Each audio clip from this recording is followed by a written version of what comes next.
ಕಾವೇರಿ ಕಟ್ಟೆ ಅಥವಾ ಕಾವೇರಿ ಡ್ಯಾಮ್ ನಿರ್ಮಾಣವಾಗಿ 2025ಕ್ಕೆ 100 ವರ್ಷ ತುಂಬುತ್ತಿರುವ ಹಿನ್ನೆಲೆ ಈ ಒಂದು ಜಟಿಲವಾದಂತಹ ಸಮಸ್ಯೆ ಕಾವೇರಿ ನೀರು ಹಂಚಿಕೆ ವಿಚಾರವಾಗಿ ರಾಜ್ಯ ಹಾಗೂ ಕೇಂದ್ರ ಸರ್ಕಾರ ಮಲತಾಯಿ ಧೋರಣೆಯನ್ನು ಇಂದಿಗೂ ಸಹ ಅನುಸರಿಸಿದ್ದು ಅದರ ಜ್ವಲಂತ ಸಮಸ್ಯೆ ಇಂದಿಗೂ ಪರಿಹಾರವಾಗಿಲ್ಲ.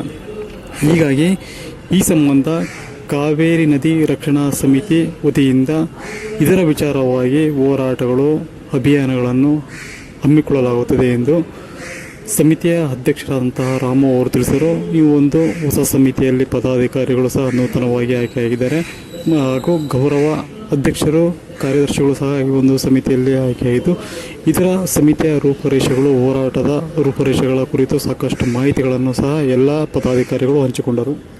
ಚರ್ಚೆ ಮಾಡಿದ್ರು 6,000 ಕ್ಯೂಸೆಸ್ ನೀರು ಬಿಡಿ ಅಂತ ಹೇಳ್ತಾ ಇದ್ದಾರೆ, ನಾವು ಬಿಡಬೇಕಾಗುತ್ತೆ ಅಂತ ಹೇಳಿ ಚರ್ಚೆಗೆ ಅವರನ್ನ ಆಹ್ವಾನಿಸಿದಾಗ ತಜ್ಞರ ಜೊತೆಯಲ್ಲಿ ಇವರು ಸದಸ್ಯರು ನೀವು ಮಾಡ್ತಾ ಇರ್ತಕ್ಕಂಥದ್ದು ನ್ಯೂನತೆಗಳನ್ನು ಸರಿಪಡಿಸ್ಕೊಳ್ಳೋಣ ಇದಾಗಲ್ಲ ಅನ್ನುವಂಥದ್ದನ್ನ ಮಾತನ್ನು ಹೇಳಿ ಸ್ವಾಮೀಜಿಗಳಿಗೆ ಒಂದು ಮನವಿಯನ್ನ ಮಾಡಿದ್ರು.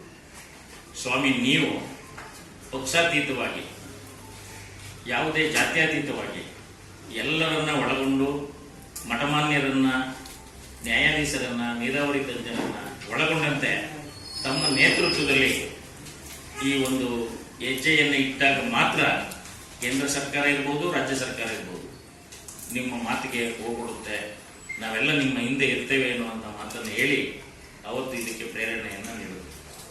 ಹಾಗೆಯೇ ನಮ್ಮ ನಾಗಮೋಹನ್ ದಾಸರವರು ಸಹ ಅಷ್ಟೇ.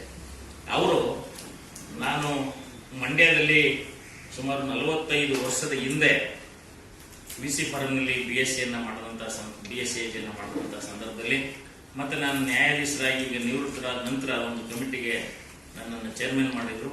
ಈಗಲೂ ಹೋದಾಗ ಆ ಸಮಸ್ಯೆಯ ಹಿಂದೆ ಹೇಗಿತ್ತು ಹಾಗೇನೆ ಮುಂದುವರಿಯುತ್ತಾ ಬಂದಿದೆ ಅನ್ನುವಂಥದ್ದನ್ನು ಹೇಳಿ ಅವ್ರನ್ನೂ ಸಹ ಸ್ವಾಮೀಜಿಯವರ ನೇತೃತ್ವದಲ್ಲಿ ಇದನ್ನ ರಚಿಸಿ ಒಂದು ಹೋರಾಟ ಮಾಡೋಣ ಅನ್ನುವಂಥ ಮಾತನ್ನ, ಯಾವುದೇ ಹೋರಾಟ ಇಲ್ಲದೆ ಇದು ನ್ಯಾಯಸಮ್ಮತವಾಗಿ ಆಗಬೇಕು ಅನ್ನೋದನ್ನ ಅವರು ಮಾರ್ಗದರ್ಶನ ನೀಡಿದರು.